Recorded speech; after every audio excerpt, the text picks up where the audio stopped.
कई सवाल हैं वो भी आपको बताएं, क्योंकि सवाल ये है कि क्या पंजाब में 2022 के चुनाव में कांग्रेस की कलह को फायदा विपक्ष को मिल सकता है, क्योंकि जिस तरीके के हालात बने हैं उससे फायदा क्या विपक्ष को मिलेगा? क्या पंजाब कांग्रेस की कलह उसके मिशन 2022 के लिए रोड़ा अटका सकती है?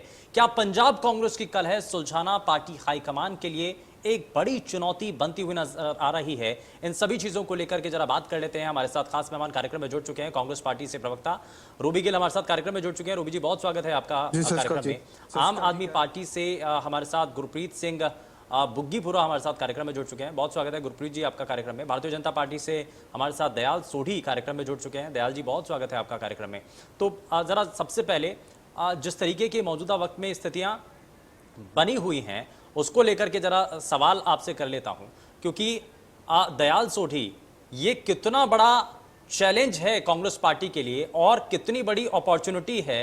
संभावनाएं इसमें कितनी ज्यादा बीजेपी के लिए बढ़ जाती हैं कि वो इस जो अंतरकल है कांग्रेस पार्टी के भीतर की, उसको वो भुना पाए और अपने लिए जीत का रास्ता सुनिश्चित कर पाए?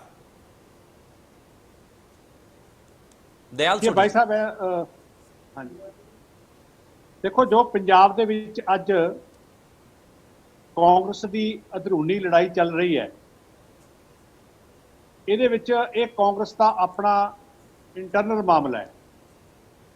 ਲੇਕਿਨ ਜਿੱਥੋਂ ਤੱਕ ਸੁਭਾਵਨਾ ਲੱਗਦੀ ਹੈ ਕਿ ਕਾਂਗਰਸ ਦੀ ਜਿਹੜੀ ਏ ਟੀਮ ਹੈ ਉਹਦੀ ਜਿਹੜੀ ਪਰਫਾਰਮੈਂਸ ਹੈ ਉਹ ਬਿਲਕੁਲ ਪੰਜਾਬ ਦੇ ਵਿੱਚ ਜ਼ੀਰੋ ਹੈ, ਕਿਉਂਕਿ जो इलैक्शन तो पहला इन्होंने लोगों के नाल जो वादे किए सी वो वादे पूरे नहीं हो सके। किते ना किते ये लगता है कि जिहड़ी पहला इन्हां दी ए टीम सी उस टीम नूं पासे हटा के ये बी टीम नूं मूहरे लियाउणा चाहुंदे है। वो इस करके कि जदों इन्हां दे MLA इन्हां दे मंत्री अपनी ही सरकार के मुख मंत्री उपर उंगलां उठा रहे ने, शंके पैदा कर रहे ने, अलग अलग मीटिंगां कर रहे ने, ते उत्थों स्थिति ये जापदी है कि जिहड़ी कांग्रेस हाई कमान है वो उन्हां दे उपर किसी तरह की कोई अनुशासन भंग करने वाली कार्रवाई नहीं कर रहे। ये सारियां गल्लां तो इस तरह जापदा है कि कांग्रेस 2022 ਲਈ जो अपनी रणनीति बना रही है और उन्होंने खुद MLA मंत्री भी ये गल कह रहे हैं कि असी लोगों के विच किस तरह मूँह लेके जावांगे या किस तरह परफॉर्मेंस लेके जावांगे, क्योंकि असी जिहड़े लोगों के नाल वादे कीते सी वो असी पूरे नहीं कर सके। लेकिन अज मैनूं ये लगता है कि जिहड़ी कांग्रेस की मौजूदा सरकार है पंजाब दे विच ओह करोना दे नाल लड़ाई घट लड़ रही है, बल्कि अपनी कुर्सी खातर अपनियां अहुदेदारियां खातर जिहड़ी लड़ाई है वो ज़्यादा लड़ रही है। तो हुण जिस तरह की इन्होंने कोई कमेटी बनाई है इन्हां दी हाई कमांड ने, तो मैनूं नहीं लगता कि एक कांग्रेस दे विच इन्नी खाना जंगी वध गई है कि हुण ये ठीक आ जाएगी, क्योंकि 2022 का इलैक्शन भी नेड़े है और जिस तरह दीयां अगर कांग्रेस पार्टी के भीतर जो अंतरकलह चल रही है ये तो बीजेपी के लिए फायदेमंद है ना? आप कह रहे हैं कि ये तो कांग्रेस पार्टी का आंतरिक मामला है, लेकिन इस आंतरिक मामले की वजह से जो बीजेपी है उसको तो माइलेज मिल सकता है ना? देखो भाई साहब, इस तरह है कि कोई भी पोलीटिकल पार्टी है, हर एक पोलीटिकल पार्टी ने इलैक्शन के नेड़े आके अपनी एक्टिविटी है जी शुरू करनी होंगी है, लेकिन ਜਿਹੜੇ ਲੋਕ ਨੇ ਫਤਵਾ ਉਹਨਾਂ ਨੇ ਦੇਣਾ ਹੁੰਦਾ ਹੈ। ਜਦੋਂ ਅਸੀਂ ਲੋਕਾਂ ਨਾਲ ਵਾਅਦੇ ਕੀਤੇ ਪੂਰੇ ਨਹੀਂ ਕਰ ਸਕਾਂਗੇ ਤੇ ਲੋਕ ਫਿਰ 2022 ਦਾ ਇਲੈਕਸ਼ਨ ਆਊਗਾ, ਉਹਨਾਂ ਕੋਲੇ ਜੋ ਵੋਟ ਦਾ ਇੱਕ ਅਧਿਕਾਰ ਮਿਲਿਆ ਹੋਇਆ ਸਿਸਟਮ ਮਿਲਿਆ ਤੇ ਉਹਨਾਂ ਨੇ ਜਵਾਬ ਜ਼ਰੂਰ ਇਸ ਗੱਲ ਦਾ ਮੰਗਣਾ ਹੈ ਤੇ ਉਹ ਜ਼ਰੂਰ ਚਾਹਣਗੇ ਕਿ ਕਾਂਗਰਸ ਦੇ ਜਿਹੜੇ ਪੁਰਾਣੇ ਝੂਠੇ ਵਾਅਦੇ ਹੈ ਅਸੀਂ ਉਹਨਾਂ ਦੇ ਲਾਰਿਆਂ ਦੇ ਵਿੱਚ ਨਾ ਆਈਏ। ਇਸ ਕਰਕੇ ਪਾਰਟੀ ਹਰ ਕੋਈ ਜਿਹੜੀ ਹੈਗੀ ਹੈ ਉਹ ਆਪਣਾ ਚਾਹੁੰਦੀ ਹੈ ਕਿ ਸਾਨੂੰ ਬੈਨੀਫਿਟ ਮਿਲੇ, लेकिन जी किसी भी पार्टी की अंदरूनी लड़ाई होंगी है वह जो फायदा है वह विरोधी पार्टी का जरूर मिलता है। लेकिन मैं कहूँगा कि कांग्रेस है जी वो अपने किए हुए वादों से बिल्कुल जी खरी नहीं उतरी, जिस करके लोग इन्हों जरूर 2022 के नकारनगे।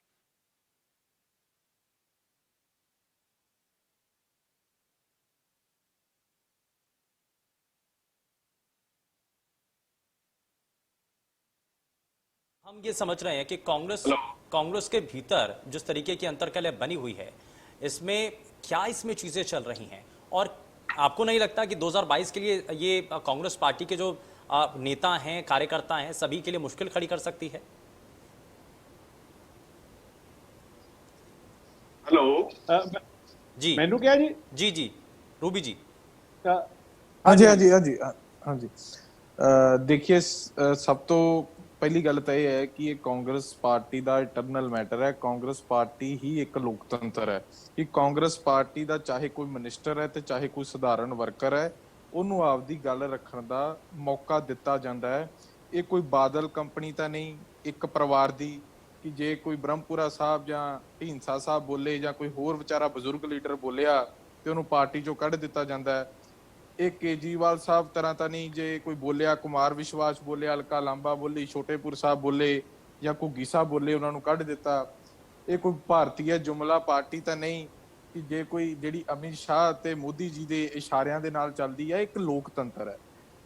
ਮੁੱਖ ਮੰਤਰੀ ਸਾਹਿਬ ਕੈਪਟਨ ਅਮਰਿੰਦਰ ਸਿੰਘ ਜੀ ਸਾਡੇ ਕੈਪਟਨ ਹਨ, ਪੰਜਾਬ ਦੇ ਕੈਪਟਨ ਨੇ। ਪੰਜਾਬ ਦੇ ਲੀਡਰਸ਼ਿਪ ਇਕੱਠੀ ਹੈ। ਥੋੜੇ ਬਹੁਤੇ ਵਿਚਾਰਾਂ ਦੇ ਮਤਭੇਦ ਇੱਕ ਪਰਿਵਾਰ ਦੇ ਵਿੱਚ ਵੀ ਰਹਿੰਦੇ ਆ। ਜਦੋਂ ਦੋ ਸਕੇ ਭਰਾ ਹੈ ਤੇ ਭਾਂਡੇ ਥੋੜੇ ਬਹੁਤੇ ਤਾਂ ਖੜਕਦੇ ਆ। ਤੇ ਜਿਹੜੀ ਵੀ ਬੇਅਦਬੀ ਦਾ ਸਾਡਾ ਜਿਹੜਾ ਮੁੱਖ ਏਜੰਡਾ ਹੈ, ਮੁੱਖ ਮੁੱਦਾ ਹੈ ਕਿ ਸਾਡੇ ਪੰਜਾਬੀਆਂ ਨੂੰ, ਸਾਡੇ ਸਿੱਖ ਭਾਈਚਾਰੇ ਨੂੰ, ਸਾਡੇ ਦੇਸ਼ ਨੂੰ ਦੇ ਜਿਹੜੇ ਵਸਦੇ ਜਿਹੜੇ ਗੁਰੂ ਗ੍ਰੰਥ ਸਾਹਿਬ ਦੇ ਵਿੱਚ ਵਿਸ਼ਵਾਸ ਰੱਖਦੇ ਆ, ਉਹਨਾਂ ਨੂੰ ਇਨਸਾਫ ਦਿਵਾਉਣ ਦੀ ਗੱਲ ਹੈ। ਤੇ ਜਿਹੜੇ ਵੀ ਇਸ ਇੱਕ ਪੰਜਾਬ ਦੇ ਹਰ ਇੱਕ ਬੱਚੇ ਦੀ ਜ਼ੁਬਾਨ ਤੇ ਇਹ ਗੱਲ ਹੈ ਵੀ ਉਹਨਾਂ ਲੋਕਾਂ ਨੂੰ ਸਜ਼ਾ ਮਿਲਣੀ ਚਾਹੀਦੀ ਹੈ। ਤੇ ਬਿਲਕੁਲ ਐਤਕੀ ਜਿਹੜਾ ਕਾਨੂੰਨ ਹੈ ਉਹ ਕਰੜੇ ਹੱਥੀ ਜਿਹੜਾ ਇਹਨਾਂ ਲੋਕਾਂ ਨੂੰ ਘਿਰਾ ਪਾਊਗਾ, ਵੀ ਇੱਕ ਇਤਿਹਾਸ, ਇੱਕ ਹਿਸਟਰੀ ਲਿਖੀ ਜਾਊਗੀ ਵੀ ਇਹ ਵੱਡੇ ਪਰਿਵਾਰਾਂ ਨੂੰ ਵੀ ਜਿਹੜੀ ਇਹ ਬਿਲਕੁਲ ਜੇ ਕੋਈ ਗੁਨਾਹ ਕਰੂਗਾ, ਜੇ ਕੋਈ ਗਲਤੀ ਕਰੂਗਾ, ਉਹਨੂੰ ਸਜ਼ਾ ਮਿਲੂਗੀ। ਤੇ ਕਾਂਗਰਸ ਪਾਰਟੀ 2022 ਦੇ ਵਿੱਚ ਪੂਰੀ ਤਾਕਤ ਦੇ ਨਾਲ, ਪੂਰੀ ਜੋਸ਼ ਦੇ ਨਾਲ, ਕਿਉਂਕਿ ਚਾਹੇ ਪਿੱਛੇ ਐਮਸੀ ਇਲੈਕਸ਼ਨ ਗਏ, ਬਲਾਕ ਸੰਮਤੀ ਇਲੈਕਸ਼ਨ ਗਏ ਜਾਂ ਹੋਰ बाई इलेक्शन हुए, लोगों ने इन्हां नूं मुंह तोड़ जेड़ा जवाब दिता है। ये जनता ने तो आपको मत भी दिया, जनता ने आपके ऊपर भरोसा किया और इसीलिए सरकार भी आपकी है। लेकिन 2022 के लिए तो चुनौतियां अपार है ना। ये संगठन के भीतर की जो चीजें चल रही हैं ये तो जग जाहिर है। पार्टी के नेता से लेकर के कार्यकर्ता तक ये दो धड़े के बीच जो बढ़ चुके हैं, आप कहीं ना कहीं परेशानी तो बन सकती है ना इसके लिए। हमारा साडा एक ही धड़ा है, साडा एक ही धड़ा है, वो कांग्रेस पार्टी ही साडा धड़ा। कैप्टन अमरिंदर सिंह जी नूं कांग्रेस पार्टी ने, पंजाब दे लोकां ने मुख मंत्री बनाया ते वो साडे कैप्टन ने। ते बिल्कुल कांग्रेस पार्टी जो भी फैसला करेगी, सारे वर्कर, साडे सारी लीडरशिप नाल है ते इकट्ठे होके 2022 दे विच इन्हां लोकां दीयां जमानतां जब्त करांगे। इहदे च कोई दो राय नहीं। बिल्कुल वधिया तरीके नाल पार्टी लोकां दा विकास करेगी, साडे पंजाब नूं तरक्की दे राह ते लेके जाएगी। ठीक है, विकास करने की बात है, लेकिन गुरप्रीत जी कुछ कहना चाह रहे हैं? सर ऐसे है कि सारी गल सुनी है मैं रूबी जी की। ये कहते हैं कि जी डेमोक्रेसी है, लोकतंत्र है, वो साडी पार्टी च है। असं भी सुनते हैं, कि सुनते हैं कि पार्टी केड़ी है। एक सोनिया गांधी, उन्हों का बेटा राहुल गांधी, उन्होंने बेटी प्रियंका गांधी। ये पार्टी है नैशनल लैवल पर जिहड़ी खत्म हो चुकी है। अज गुजरात दी इलैक्शन वास्ते भी ये ममता बैनर्जी वाल देख रहे हैं भी ताकि इनू रिवाइव कर लीए। असी गुजरात सातों रिवाइव नहीं होया, उत्थे कर लीए। चलो हुण आपां गल करदे हां पंजाब दी। राहुल गांधी इस दे गल दे विच कोई दो राय नहीं है भी राहुल गांधी शुरू तो ही कैप्टन अमरिंदर सिंह नूं पसंद नहीं सी करदे ते राहुल गांधी ने ही प्रताप सिंह बाजवा नूं 2017 तो पहला प्रेजिडेंट ऑफ कांग्रेस बना के रखा सी। पर जो उदों कैप्टन साहब का इमेज सीगा 2017 विच, वो उन्होंने 2002 तो लैके 2007 वाली परफॉर्मेंस के बेस ते सीगा। उदों उन्होंने बादल परिवार के भ्रष्टाचार नूं हथ पाउण की कोशिश की, उन्होंने मंत्रियों के भ्रष्टाचार नूं हथ पाउण की कोशिश की। SYL के मुद्दे ते उन्होंने अपना विधान सभा के मता भी पास कराया। तो अलहदा गल है भी मता गलत पास कराया कि वो सुप्रीम कोर्ट के रुक नहीं सकिया, ठहर नहीं सकिया। वो अलहदा गल, क्योंकि कैप्टन साहब जो भी काम करते हैं वो काली च करते हैं, वन साइडेड होकर करते हैं। वो विचार के SYL भी जो है इशू इन्होंने खराब करता। पर जो सर इसमें तो राजनीति होती रही है ना। ये SYL एक ऐसा विषय रहा है, जब भी चुनाव आते हैं इस पर हर राजनीतिक दल सर, अपना मेरी समर्थन बात देने होती लगता है। राजनीति तो इस पर शुरुआत से होती रही है, एक बहुत लंबे अरसे से चलता रहा है, दशकों पुराना ये मामला है। ठीक है, अकाली दल से हमारे साथ अमरदीप सिंह जी भी कार्यक्रम में बने हुए हैं। अमरदीप सिंह जी, आपको क्या नजर आता है, ये जो अब जिस तरीके की परिस्थितियां बन रही हैं, दो धड़ों के अंदर अगर कांग्रेस पार्टी के अंदर चीजें नजर आने लगी हैं, हालांकि 3 सदस्यीय कमेटी इसमें तैयार कर दी गई है, आपको लगता है कि इसका जो फायदा है वो दूसरे दलों को होगा और इसमें खास करके अकाली दल को इसका फायदा मिल सकता है? देखिए, मैं एक बात आपको बता दूं, जितने मेरे को पैनलिस्ट हो चुके हैं, मैं उनकी बातें, जैसे आम आदमी पार्टी वाले वो तो पता नहीं क्या बोल रहे थे, मुझे पता ही नहीं चला, और दूसरे कांग्रेस वाले हैं जो वो उन्होंने अपनी अपनी शिफ्ट वगैरह करनी शुरू कर दी।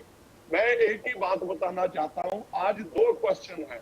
एक तो है कि कांग्रेस पार्टी ने पंजाब में कुछ भी नहीं किया, जो कुछ मतलब जो वादे करके वो आए थे, उस वादों का अंजाम जो हुआ पंजाब में, उसका रिजल्ट ये हुआ कि इस बार जो प्रशांत किशोर को लाए थे, तो प्रशांत कुमार है जो वो भाग चुके हैं कि हम इनके लिए काम नहीं करेंगे। दूसरी बात, देखिए जो पंजाब के जो कांग्रेस है उसमें इतनी बड़ी धड़ेबाजी है, आप देखिए, आप उस बात पे जाइए 2017 से पहले किस तरह से प्रताप सिंह बाजवा को इन्हीं कैप्टन साहब ने कैसे निकाला था, और उसके बाद मिस्टर दूलों का क्या हाल हुआ था। ये सारी बातें हैं जो पंजाब की कांग्रेस के जो धड़े हैं उनमें बनी हुई है, और एक दूसरे को वो जो है नीचा दिखाने की ही फिराक में है। और दूसरी बात, जो पंजाब की आज हालत है, देखिए पंजाब कांग्रेस आई थी जो पंजाब 2017 में, तो वो इस बात पे आई थी बेअदबी के मुद्दों की, उसको पूरा जो 4.5 साल इन्होंने जो उसमें पॉलिटिक्स की, उसका जो रिजल्ट हुआ वो हाई कोर्ट ने जो है उसको क्लियर कर दिया। उसके अलावा जो पंजाब की डेवलपमेंट की बात थी, उसकी बात कर लो आप, कि पंजाब में कोई रोड्स बने हो, कोई पुल बने हो, कोई फैक्ट्री लगी हो, कोई इंडस्ट्री लगी हो, कोई बाहरी निवेश आया हो, और दूसरी अब जो वैक्सीनेशन की बात है उसमें जो पंजाब का हालात है, ऑक्सीजन की बात है उसमें जो पंजाब के हालात है, देखिए पंजाब के जितने मंत्री हैं उनको दागी मंत्री मैं उनको बोल सकता हूं। जैसे चन्नी साहब अगर तो महाराजा साहब के साथ रहते हैं तो उनका मीटू खत्म। अगर नहीं अमरदीप सिंह जी, सिद्धू ये आप साहब- बड़ा आरोप लगा रहे हैं। हाँ जी, ये आरोप आप बिल्कुल, बड़ा लगा बिल्कुल। रहे हैं। मैं आरोप नहीं लगा रहा, ये सबके सामने है, ये मीडिया में है। मैडम गुलाटी ने इसके खिलाफ धरना लगाने वाली बात की, मिस्टर सिद्धू के खिलाफ विजिलेंस की इंक्वायरी करी, और अगर वो 3 मेंबरी कमेटी दिल्ली से आके इनको पैचअप कर जाती है तो वो विजिलेंस का जो काम है वो भी बंद हो जाएगा। मिस्टर चन्नी का मीटू वाला बात है वो भी बंद हो जाएगी। ये पंजाब के लोगों को, ये जितने दागी मंत्री हैं, इनको बचाने के लिए ये अपना प्रेशर बना रहे हैं। अब जितने मंत्री हैं, जितने एमएलए हैं, देखिए एक मीटिंग हुई थी सारे एमएलए की, उसमें एक नए एमएलए ने कुछ बात बोलने की कोशिश की थी जो बाहर निकल के बात आ रही है कि कैप्टन साहब चलिए मैं तो ठीक है, आपने कहा कि कांग्रेस पार्टी ने कुछ नहीं किया। चलिए आप जो कह रहे हैं कि कांग्रेस पार्टी ने कुछ नहीं किया, लेकिन ये शिरोमणि अकाली दल और तमाम जो दूसरे विपक्षी दल हैं उनके लिए तो गोल्डन पीरियड है ना ये, तो इसको क्या बना पाए हैं? सकदा जी मैं धारनी साहब ਨੂੰ जवाब देना चाहना जी। देखिए पंजाब में श्रोमणी अकाली दल के खिलाफ इंक्वायरी वो 10 साल के शासन के बाद जो बात हुई और जो इन्होंने प्रोपेगेंडा मैं रख सकदा जी, मैं धारनी साहब ਦਾ जवाब देना चाहना जी। मैं थोड़े आता हूं सर, मैं आता हूं। बरगाड़ी और बैबल पे ये जो राजनीति करके आए थे वो सारा भंडा फूट चुका है। इसलिए मैं जो बात हुई है, मैं जो पंजाब का हाल है, देखिए पंजाब के लोग वो सभी कुछ देख रहे हैं, सभी कुछ सुन रहे हैं, और 2022 की जो इलेक्शन होगी, और देखिए आज बिजली के, चलिए ठीक है, आपने कई आरोप लगा दिए हैं सर, कई आरोप आपने लगा दिए हैं, जरा जवाब भी ले लेते हैं। मैं गुरप्रीत सिंह जी आता हूं आपके पास भी, लेकिन रूबी गिल, ये जो आरोप लगाए जा रहे हैं कि प्रदेश के अंदर ना तो विकास किया आपने जिस तरीके जिन मुद्दों के साथ आप सत्ता पर काबिज हुए, आपने जिन चीजों को आपने जनता के सामने रखा और जनता ने आपको सराहा, आपको सत्ता पर काबिज करवाया, अब आप उन्हीं चीजों को भूल चुके हैं। और यही एक बड़ा कारण है कि दो धड़े या फिर अलग अलग धड़ों में जो कांग्रेस पार्टी के भीतर स्थितियां आज बनती हुई नजर आ रही हैं, उसका कारण भी यही है। ਦੇਖੋ ਜੀ, ਮੈਂ ਬੇਨਤੀ ਕਰਦਾ ਹਾਂ ਵੀ ਧਾਨੀ ਸਾਹਿਬ ਸਾਡੇ ਵੱਡੇ ਲੀਡਰ ਨੇ ਤੇ ਹੁਣ ਮੇਰੀ ਗੱਲ ਸੁਣਨ ਦਾ ਮੱਝਾ ਰੱਖਣਾ, ਵਿੱਚ ਬੋਲਣਾ ਨਹੀਂ। ਕਿਸਾਨ ਸਾਡੇ ਦੇਸ਼ ਦਾ, ਸਾਡੀ ਦੁਨੀਆ ਦਾ ਉਹ ਅੰਨਦਾਤਾ ਜਿਹੜਾ ਹਰ ਦੇ ਮੂੰਹ ਦੇ ਵਿੱਚ ਰੋਟੀ ਪਾਉਂਦਾ ਹੈ। ਕਿਸਾਨਾਂ ਦੀ ਦੁਰਦਸ਼ਾ, ਇਹਨਾਂ ਦਾ, ਇਹ ਸਾਡੇ ਮੰਤਰੀਆਂ ਤੇ ਇਲਜ਼ਾਮ ਲਾਉਂਦੇ। ਇਹਨਾਂ ਦਾ ਮੰਤਰੀ ਸੀ ਤੋਤਾ ਸਿੰਘ ਮੋਗੇ ਤੋਂ, ਇੱਕ ਕਾਲੇ ਤੋਤੇ ਤਰ੍ਹਾਂ ਉਹ ਸਾਡੀ ਕਿਸਾਨੀ ਨੂੰ ਖਾ ਗਿਆ ਕਿ ਪੈਸਟੀਸਾਈਡਸ ਜਿਹੜੀ ਕਿਸਾਨ ਵਿਚਾਰੇ ਦਵਾਈਆਂ ਆਪਦੀ ਫਸਲ ਦੇ ਲਈ ਵਰਤਦੇ ਆ, ਉਹ ਦਵਾਈਆਂ ਵੀ ਉਹਨਾਂ ਨੂੰ ਨਹਿਰਾਂ ਦੇ ਵਿੱਚ ਸੁੱਟਣੀਆਂ ਪਈਆਂ। ਇਸ ਤਰੀਕੇ ਨਾਲ ਇਹਨਾਂ ਦੇ ਮੰਤਰੀ ਲਟੇਰੇ ਬਣ ਕੇ ਲੁੱਟ ਗਏ। ਚਾਹੇ ਬਿਜਲੀ ਦੇ ਕੰਟਰੈਕਟ ਸੀ, ਕਿਸ ਤਰੀਕੇ ਨਾਲ ਇਹਨਾਂ ਪ੍ਰਾਈਵੇਟ ਘਰਾਣਿਆਂ ਨੂੰ ਫਾਇਦਾ ਦੇਣ ਦੇ ਲਈ ਬਿਜਲੀ ਦੇ ਐਸੇ ਕੰਟਰੈਕਟ ਕੀਤੇ ਕਿ ਜਿਹੜੇ ਅੱਜ ਤੱਕ ਪੰਜਾਬ ਬਹਾਲ ਨਹੀਂ ਹੋ ਸਕਿਆ। ਇਹਨਾਂ ਦਾ 31,000 ਕਰੋੜ ਦਾ ਜਿਹੜਾ ਸਰਕਾਰ ਜਾਂਦੇ ਹੋ, मेरे ख्याल हफ्ता पहला इन्होंने जड़ा लोन, सर यही तो दिक्कत है ना रूबी गिल जी, आप वो आरोप लगा रहे हैं कि उनकी सरकार में क्या हुआ, वो आरोप लगा रहे हैं कि आज क्या हो रहा है। आप अपनी पार्टी की बात करिए ना सर, आज की बात कीजिए, आपकी सरकार में क्या हो रहा है। आज की बात कर रहा हूँ। हमने यूथ नाल वादा कीता, हर जिले दे विच रोजगार मेले लग रहे हैं, नौजवानों नूं एक चंगी सेहत वाला लिजाण दी कोशिश कर रही है। ਅੱਜ ਪਿੰਡਾਂ ਦੇ ਵਿੱਚ ਤੁਸੀਂ ਸਟੇਡੀਅਮ, ਖੇਡ ਸਟੇਡੀਅਮ ਦੇ ਸਕਦੇ ਹੋ। ਅੱਜ ਜਿਹੜੇ ਕਰੋਨਾ ਦਾ ਕਾਲ ਸੀਗਾ, ਅਸੀਂ ਸਮਾਰਟਫੋਨਾਂ ਦਾ ਵਾਅਦਾ ਕੀਤਾ।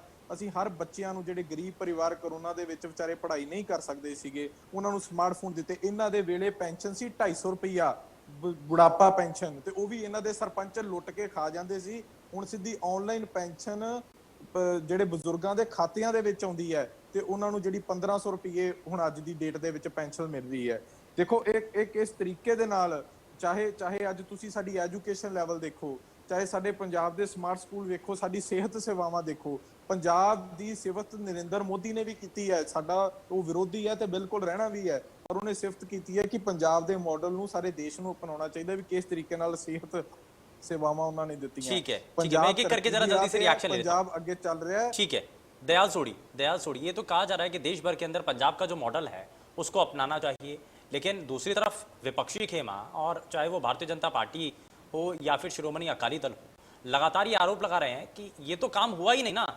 प्रदेश की जनता ने जिन मुद्दों के साथ सरकार बनाई थी, भेजी थी, सत्ता पर काबिज करवाई थी, उन मुद्दों को तो पीछे छोड़ दिया गया, अलग राह पर चल चुकी है सरकार। देखो गल इस तरह है कि रूबी गिल जी ਜਿਹੜੇ ਕਾਂਗਰਸ ਦੇ ਪ੍ਰਵਕਤਾ ਨੇ, ਉਹਨਾਂ ਨੇ ਆਪਣਾ ਪੱਖ ਰੱਖਣਾ ਹੈ, ਉਹਨਾਂ ਦਾ ਫਰਜ਼ ਵੀ ਬਣਦਾ ਹੈ। ਲੇਕਿਨ ਦੂਸਰੀ ਗੱਲ ਇਹ ਹੈ ਕਿ ਜਦੋਂ ਇਹਨਾਂ ਦੇ ਮੌਜੂਦਾ ਪਾਰਟੀ ਦੇ ਐਮਐਲਏ ਪ੍ਰਗਟ ਸਿੰਘ ਇਹ ਦੋਸ਼ ਲਗਾ ਰਹੇ ਨੇ ਕਿ ਅਗਲਾ ਚਿਹਰਾ ਕੈਪਟਨ ਅਮਰਿੰਦਰ ਸਿੰਘ ਜੀ ਦੀ ਅਗਵਾਈ ਹੇਠ ਜੇ ਚੋਣਾਂ ਲੜਾਂਗੇ ਤੇ ਪਾਰਟੀ ਨੂੰ ਨੁਕਸਾਨ ਹੋਵੇਗਾ। ਜੇ ਇਹਨਾਂ ਦੇ ਮੌਜੂਦਾ ਐਮਐਲਏ ਸਰਜੀਤ ਧਮਾਨ ਨੇ ਅਮਰਗੜ੍ਹ ਤੋਂ, ਉਹਨਾਂ ਨੇ ਬਹੁਤ ਵੱਡੀ ਸਟੇਟਮੈਂਟ ਦਿੱਤੀ ਹੈ ਕਿ ਸਾਡੇ ਜਿਹੜੇ ਮੁੱਖ ਮੰਤਰੀ ਹੈ ਉਹ ਕਿਸੇ ਵੀ ਕੰਮ ਦੇ ਵਿੱਚ ਪੰਜਾਬ 'ਚ ਕੰਮ ਕਰਨ ਲਈ ਸਫਲ ਨਹੀਂ ਹੋਏ। ਤੀਜਾ ਜਿਹੜਾ ਇਹਨਾਂ ਦੇ ਬਹੁਤ ਹੀ ਸੀਨੀਅਰ ਨੇਤਾ ਨੇ ਬਟਾਲਾ ਤੋਂ ਅਸ਼ਵਨੀ ਸੇਖੜੀ ਜੀ, ਉਹਨਾਂ ਨੇ ਵੀ ਕੱਲ ਪ੍ਰੈਸ ਕਾਨਫਰੰਸ ਕਰਕੇ ਕਿਹਾ ਕਿ ਅਸੀਂ ਲੋਕਾਂ ਨੂੰ ਸੁਵਿਧਾ ਦੇਣ ਦੇ ਵਿੱਚ, ਅਸੀਂ ਲੋਕਾਂ ਨਾਲ ਕੀਤੇ ਹੋਏ ਵਾਅਦੇ ਜਿਹੜੇ ਪੂਰੇ ਕਰਨ ਦੇ ਵਿੱਚ ਨਾਕਾਮਯਾਬ ਹੋਏ ਆ। ਹੁਣ ਤੁਸੀਂ ਦੇਖੋ ਵੀ ਇੱਕ ਪਾਸੇ ਇੰਨਾ ਪਾਰਟੀ ਦੇ ਵਿੱਚ ਜਿਹੜਾ ਹੈਗਾ ਇਹਨਾਂ ਦਾ ਕਾਟੋ ਕਲੇਸ਼ ਚੱਲ ਰਿਹਾ ਹੈ, ਔਰ ਅਲੱਗ-ਅਲੱਗ ਇਹਨਾਂ ਦੇ ਜਿਹੜੇ ਐਮਐਲਏ ਨੇ ਜਾਂ ਮਿਨਿਸਟਰ ਨੇ ਉਹ ਮੀਟਿੰਗਾਂ ਕਰ ਰਹੇ ਨੇ, ਪਹਿਲੀ ਗੱਲ। ਦੂਸਰੀ ਗੱਲ ਮੈਂ ਰੂਬੀ ਜੀ ਨੂੰ ਪੁੱਛਣਾ ਚਾਹੁੰਦਾ ਹੈ ਕਿ ਤੁਸੀਂ ਜਦੋਂ ਸੱਤਾ ਦੇ ਇਲੈਕਸ਼ਨ ਤੋਂ ਪਹਿਲਾਂ ਤੁਸੀਂ ਲੋਕਾਂ ਨਾਲ ਕੁਝ ਵਾਅਦੇ ਕੀਤੇ ਸੀ ਕਿ ਅਸੀਂ ਰੇਤਾ ਬਜਰੀ ਹੈ, ਜੋ ਸੈਂਡ ਮਾਫੀਆ ਹੈ, ਉਹਨੂੰ ਅਸੀਂ ਖਤਮ ਕਰ ਦਿਆਂਗੇ, ਲੇਕਿਨ ਉਹ ਅੱਜ ਖਤਮ ਨਹੀਂ ਹੋਇਆ। ਤੁਹਾਡੇ ਰਾਜ ਦੇ ਵਿੱਚ ਵੀ ਬੀਜ ਘਟਾਲਾ ਹੋਇਆ ਜਿਹੜਾ ਕਿ ਬਿਨਾਂ ਪਰਮਿਸ਼ਨ ਤੋਂ ਵੇਚਿਆ ਗਿਆ, ਔਰ ਤੁਹਾਡੇ ਹੀ ਰਾਜ ਦੇ ਵਿੱਚ ਮਾਈਨਿੰਗ ਅਫਸਰ ਰਿਸ਼ਵਤ ਲੈਂਦੇ ਫੜੇ ਗਏ। ਤੁਹਾਡੇ ਐਮਐਲਏ ਮਿਨਿਸਟਰ ਕਹਿ ਰਹੇ ਹੈ ਕਿ ਸਾਨੂੰ ਤਹਿਸੀਲਦਾਰ ਕਹਿੰਦੇ ਨੇ ਕਿ ਲੋਕਾਂ ਤੋਂ ਅਸੀਂ 15,000 ਰੁਪਇਆ ਲੈਂਦੇ ਆ, ਜੇ ਤੁਸੀਂ ਕੋਈ ਬੰਦਾ ਭੇਜੋਗੇ ਕਰਪਸ਼ਨ ਦੇ ਵਿੱਚ ਅਸੀਂ ਉਦੋਂ 5,000 ਰੁਪਇਆ ਲੈ ਲਾਂਗੇ। ਤੁਸੀਂ ਕਿਸੇ ਵੀ ਨੌਜਵਾਨ ਨੂੰ ਬੇਰੁਜ਼ਗਾਰੀ ਭੱਤਾ ਜੋ ਤੁਸੀਂ ਵਾਅਦਾ ਕੀਤਾ ਸੀ ਤੁਸੀਂ ਉਹ ਨਹੀਂ ਪੂਰਾ ਕਰ ਸਕੇ। ਤੁਸੀਂ ਕਿਹਾ ਸੀ ਕਿ ਆਟੇ ਦਾਲ ਦੇ ਨਾਲ ਅਸੀਂ ਚਾਹ ਖੰਡ ਤੇ ਕੁੱਕਰ ਵੀ ਦੇਵਾਂਗੇ, ਤੁਸੀਂ ਉਹ ਵੀ ਨਹੀਂ ਦੇ ਸਕੇ। ਹੁਣ ਤੁਹਾਡੇ 4.5 ਸਾਲ ਲੰਘੇ ਨੇ, ਗੱਲਾਂ ਤੁਹਾਡੀਆਂ ਕਰਨ ਵਾਲੀਆਂ ਬਹੁਤ ਨੇ, ਲੇਕਿਨ ਲੋਕਾਂ ਨਾਲ ਤੁਸੀਂ ਵਾਅਦੇ ਨਹੀਂ ਪੂਰੇ ਕਰ ਸਕੇ। ਰੂਬੀ ਜੀ, ਇਹਦੇ ਵਿੱਚ ਕੋਈ ਦੋ ਰਾਮਾ ਨਹੀਂ। ਚਾਹੇ ਉਹ ਕਰਜ਼ੇ ਦੀ ਗੱਲ ਸੀ ਕਿਸਾਨਾਂ ਨਾਲ ਪੂਰਾ ਮਾਫ ਕਰਨ ਦੀ, ਆਪਾਂ ਉਹ ਵੀ ਨਹੀਂ ਨਿਭਾ ਸਕੇ। तो ਤੁਹਾਡਾ ਇੰਟਰਨਲ ਮਾਮਲਾ ਹੈ ठीक है, लेकिन वो ਤੁਸੀਂ ठीक है ਆਪੇ सर, ਹੱਲ ठीक है। ਕਰਨਾ ਹੈ। लेकिन ਜਿਹੜੇ ठीक ਲੋਕਾਂ है ਨਾਲ ਕੀਤੇ ਹੋਏ अमरदीप सिंह जी, ਵਾਅਦੇ मैं ਆ आता हूँ ਉਹ ਜਿਹੜੀ मैं आता हूँ ਹੈਗੀ सर ਆ आपके पास भी। लोਕਾਂ 'ਚ ठीक है ਲੈ के सर, ਜਾਣਾ, ਲੋਕਾਂ ने नहीं माफ करना। दयाल सोढ़ी, ठीक है, आपने अपनी बात रखी है, लेकिन गुरप्रीत सिंह विपक्षी खेमा जो कि अब ये मान करके चल रहा है कि उनके लिए तो गोल्डन अपॉर्चुनिटी है, लेकिन उसमें भी भारतीय जनता पार्टी, शिरोमणि अकाली दल, आम आदमी पार्टी, ये अलग अलग जो राजनीतिक दल हैं उनको सत्ता पर आने के लिए भी बहुत बड़ी और बहुत लंबी लड़ाई लड़नी पड़ सकती है। इसके लिए कितनी तैयारी है? दूसरे दल से आगे निकलने की जो कोशिश है उसको पूरा कैसे किया जाएगा? सर ऐसे था कि पहले मेरी बात बीच रह गई। मेरी आपसे प्रार्थना है कि मेरे को बीच में किसी भी प्रवक्ता को बीच में न बोलना दे लिया जाए, मैं अपनी बात पूरी रख लूँ, सबसे बाद में बोलने लगा हूँ। सर ऐसे था कि 2017 में ये इस बात पर चुनाव जीते कि भ्रष्टाचार जो भी अकाली दल ने किया 10 साल का उसको हम सजा देंगे, और जो हम देंगे अपना राज, कांग्रेस का जो शासन होगा वो भ्रष्टाचार मुक्त होगा। ये वायदा कर आए थे कि नशा हम जो अकाली सरकार और भाजपा सरकार के बीच जो उस वक्त नशा जो था चल रहा था, खुलकर बिक रहा था, उसको हम बंद कर पंजाब को नशा मुक्त बनाएंगे। और फिर ये वादा कर आए थे कि लैंड माइनिंग वो खत्म कराएंगे, लिकर माफिया वो खत्म कराएंगे। ये सभी वायदों पर लोगों ने इन पर यकीन किया, क्योंकि 2002 और 7 में कैप्टन अमरिंदर सिंह का इमेज था एक कि वो अकालियों से लड़ेंगे। पर अब विजिलेंस डिपार्टमेंट का जो इस्तेमाल हो रहा है वो अकालियों की सरकार के भ्रष्टाचार के मसले पर नहीं हुआ, वो इनका नवजोत सिद्धू पर हो रहा है। और विजिलेंस डिपार्टमेंट का जो इनका यूज हो रहा है, इनके अपने मिनिस्टर्स को डराने के लिए हो रहा है या इनके अपने एमएलए को डराने के लिए हो रहा है। और जो ये इनकी चल रही है, इनकी आपस में कला चल रही है, उससे सारा पंजाब सफर कर रहा है। और इनकी ये आपस की कुर्सी की लड़ाई है। महाराजा कैप्टन साहब बचाना चाहते हैं बादल परिवार को, जबकि नवजोत सिद्धू को ये मालूम है कि मैं सत्ता में इसीलिए लोगों को अट्रैक्ट कर सकता हूँ सत्ता में आने के लिए, अगर मैं बादल परिवार के खिलाफ बोलूंगा। क्योंकि कैप्टन साहब बोले तो सही बादल परिवार के खिलाफ, पर उन्होंने किसी भी मंत्री अकाली और भाजपा के समय का कोई भी भ्रष्टाचार का मामला खोला नहीं। ये तो उनके साथ मिल गए। और इसीलिए लोगों का अब कोरोना हो गया या कोई भी मसला है, वो सरकार तो कहीं दिखाई नहीं पड़ती। तो लोग पूरी तरह से इनसे निराश हुए बड़े हैं, और लोग 2022 में इनको सबक सिखाएंगे, इनको हराकर। मेरी यही बात कहने को। ठीक है, मैं जरा आगे बढ़ता हूँ। अमरदीप सिंह जी, इसमें ये कहा जा रहा है, और मैं तो जरा जल्दी से आपसे ये भी जानना चाह रहा हूँ कि अब आने वाले जो चुनाव होने हैं उसमें, क्योंकि गठबंधन तो टूट चुका है, तो क्या आगे संभावनाएं हैं साथ लड़ने की भारतीय जनता पार्टी के साथ? इस पर विचार चल रहा है क्या? नहीं, ऐसा कोई विचार नहीं चल रहा। आज के दिन हम श्रोमणी अकाली दल अकेले इलेक्शन लड़ेंगे। मगर देखिए, पॉलिटिक्स एक ऐसी चीज है, इसमें संभावना जो है उसको कभी भी आप नकार नहीं सकते। देखिए, जो आज की बात है उसका मेन मुद्दा यही है, इशू यही है कि जो पंजाब की सरकार में कला चल रही है उसके लिए जो जिम्मेवार आदमी है उनके लिए, देखिए कैप्टन साहब जो भी बात करके, जो वायदे करके आए थे वो पूरे नहीं हो सके, और ना होने की वजह से आज वो जो है लोगों को ये बात से ध्यान भटकाने के लिए वो अपनी लड़ाई को लड़ रहे हैं। जो लड़ाई चल रही है वो इनकी इन बिटवीन चल रही है।